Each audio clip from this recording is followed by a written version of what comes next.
Dave, good to have you with us. Thank you Hey, for Rick. the time. How are you? Good. Thank you. Appreciate you being here.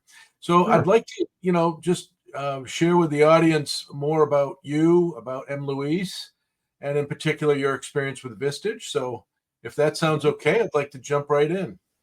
Sure. Yeah. Dave Slaughter, the president of M. Lewis Construction and Products Companies. I've been with them for about 10 years. We are a road construction, civil construction company, and we have some asphalt plants. My background is more corporate than this family business. M. Lewis was founded about 35 years ago from the Louise family. I'm the first non-family member to manage the day-to-day operations, so it's been great. But my 30 years prior to that was all in a sort of multinational cement, concrete aggregate business. Right. And how big is M. Louise? So M. Lewis, we have about 100, varying with construction, but we have about 175 employees. Yeah. And the business is split almost half and half between construction and the asphalt business. And what part of Maryland are you doing work in? So we our market area, we'll go everywhere from Northern Virginia occasionally, around Washington, D.C., and then north of the Baltimore metro area. So we have an asphalt plant in Montgomery County, just outside of D.C., right. And then we also have one in Glen Burnie, which is just outside of Baltimore City. Yeah. Okay, great. I remember back, you're actually the very first person who joined Vistage from our Experience Vistage. We had a webinar back about 3+ years ago. Right. So I'm curious, what led you to explore Vistage? What caused you to join Vistage? Well, in the past, I had done things in my previous business, things like Center for Creative Leadership and some things like that, and I felt like as a young guy, I got a lot out of that. And one of our owners, Natalia Luis, had suggested if I wanted to explore doing something, whether going to one of the collegiate programs that they offer or something, that she had a friend that knew Vistage and really enjoyed it, someone in DC that was a developer. And I met that person at some event we were attending. Yeah. And he said he had a good experience with it. So I thought I'd give it a try. Yeah. And then you sold me on it and we gave it a shot. Yeah, it's been great. Well, it's been fun. You've been here from day one. Yeah. So as you think back over the past 3 years, gosh, it's been about 3 years. That. Yeah. What are the most valuable parts of being a member? Well, I think a lot of it had to do, or what I have benefited from, is the interactions with a lot of the other CEOs and presidents. I mean, in my previous career, I managed markets around the country, right. But we always had support networks. So I had to justify capital, but never had to raise it. Right. I didn't have to deal with banks. I had to deal with the finance people in the corporation. Yeah. I never had to worry about health benefits. Right. I never had to do a lot of the back office things, bonding and things like that is usually done for you in a corporate setting. Right. And so that was, that's been one of the big benefits, is talking to some of the other entrepreneurs that have helped me with things like banking and bonding and some of that administrative side of the business. It's our classic phrase of, how do I spend less time in the business so I can spend more time on the business?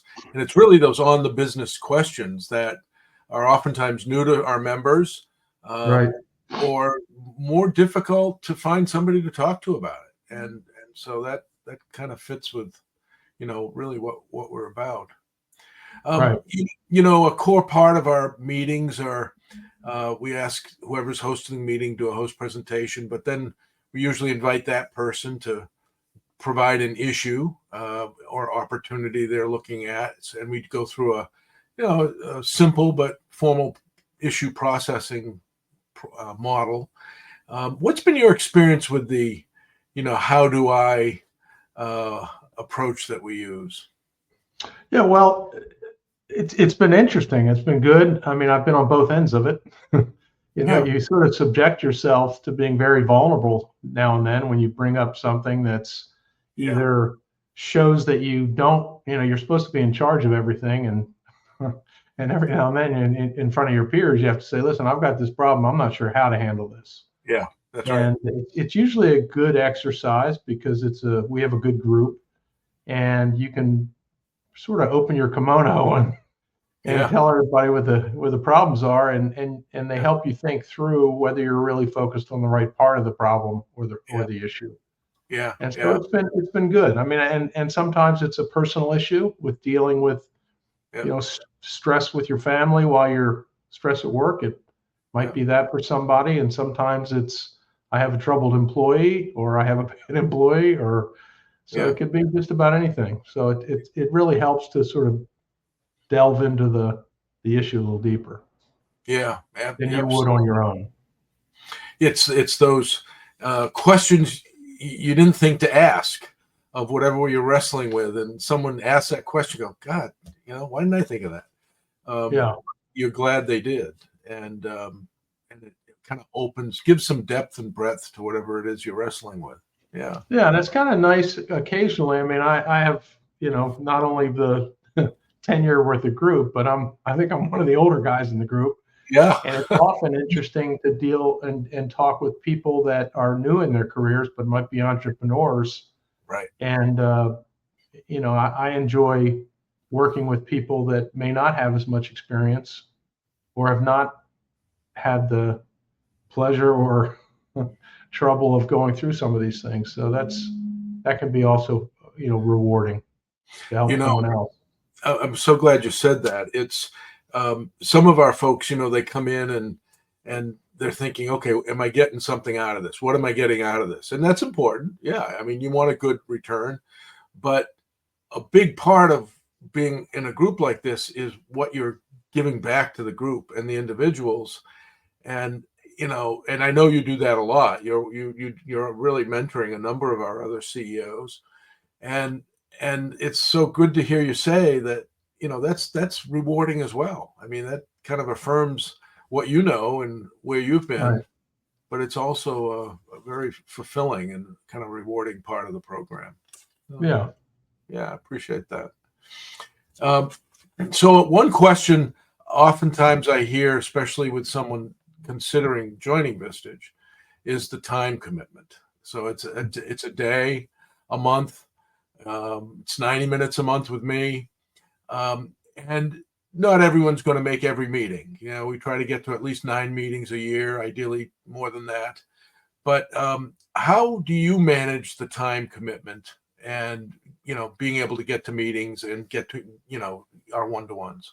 Yeah. I mean, that's a tough, it's a commitment. I mean, you really have to block it out in your schedule. Fortunately, you do a good job of giving us a lot of notice on the meetings, and there aren't last minute meetings or we had to change the meeting. The schedules are set, but things do come up, and sometimes you can't make it. It's much better to be there in person than to try to Zoom in or get on a Teams call. Yeah, it's much better. It's more interactive with the speakers, but I think it's just a discipline of putting it on your calendar and staying with it. And as you know, I've been guilty a couple of times of just things come up and you just can't make it, and then that's okay. And move on, get to the next one. Yeah, absolutely. No, absolutely.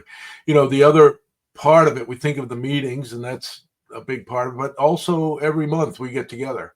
And your case, it's almost always in person. What value do you get out of the one-to-ones sessions? Well, that's I like both sides of it. I really enjoy the one-on-ones that we've had. I think you do a good job of challenging me on, whether it's my conventional thinking or referencing a speaker that we've heard. Or sometimes I appreciate you'll send me articles about something I might be, looking into, Yeah. and we'll have a chance to really discuss that. And you'll bring examples from your previous career, Yeah. and sometimes it's from my previous career. And it's a good interaction. So it's a good challenge. Gives me things to think about. As you know, I've got a consultant at home too. Yeah, that's and right. and and I'll go and I'll go discuss some things with Blair, Yeah. and and between the two of you do a good job of trying to keep me on track. We won't tell you how we sometimes double team. It's probably obvious. Each group is unique, and you're in the Thursday Chief Executive group. How would you describe the culture of the group? What's the vibe? The people, how would you describe what it's like to be a part of that group? It's really enjoyable. I mean, in the beginning, it was as we were growing and getting to know each other.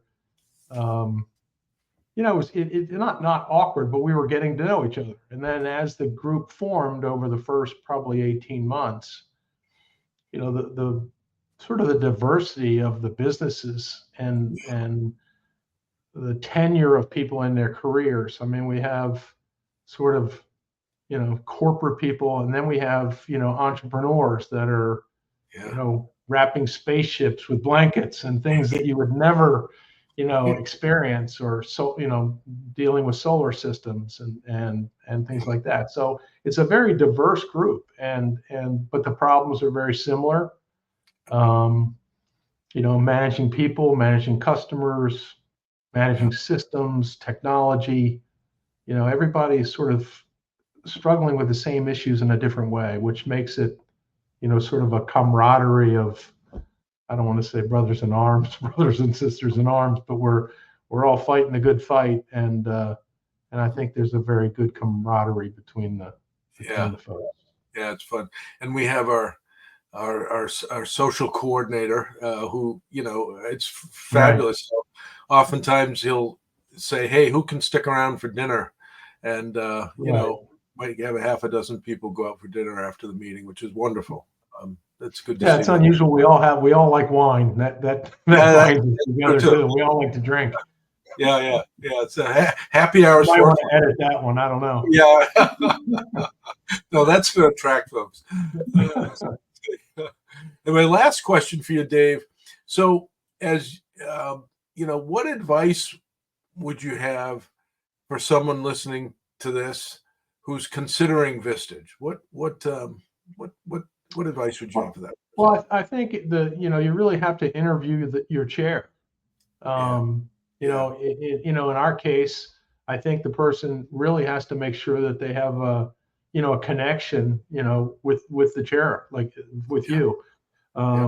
Don't take that lightly, because that's where you're going to get a lot of value of somebody you think is going to challenge you, and help you think through problems, not just sort of give you their advice. That's really not the consulting that I would want. And the other thing is just to go to a group meeting, or and meet the team and find out what kind of businesses they run, and their personalities, and make sure that that's a good fit. Because I think sometimes it's challenging to get yourself to get there when you're busy, but then once you get among your peers in the group, it really is, you're glad you came. And sometimes the speakers are just, you get a lot out of the speakers, and at the end of the day, you're glad you made the time to get there. Yeah. Great. Yeah, no, I appreciate that. Any other thoughts? Words of advice? No, I think it's just a matter of, challenging yourself to realize that there are other ways to tackle problems other than how you've always done it. Yeah. And sometimes you'll take people's advice and sometimes you don't, but it's certainly, in your best interest to get Yeah. challenged and hear new ideas. And that's, I think, been the most of the value, that I've gotten from it. Great. Well, I appreciate you taking time, and Sure. we'll see you next week. All right. Sounds good. Thanks, Rick. Bye-bye. See you.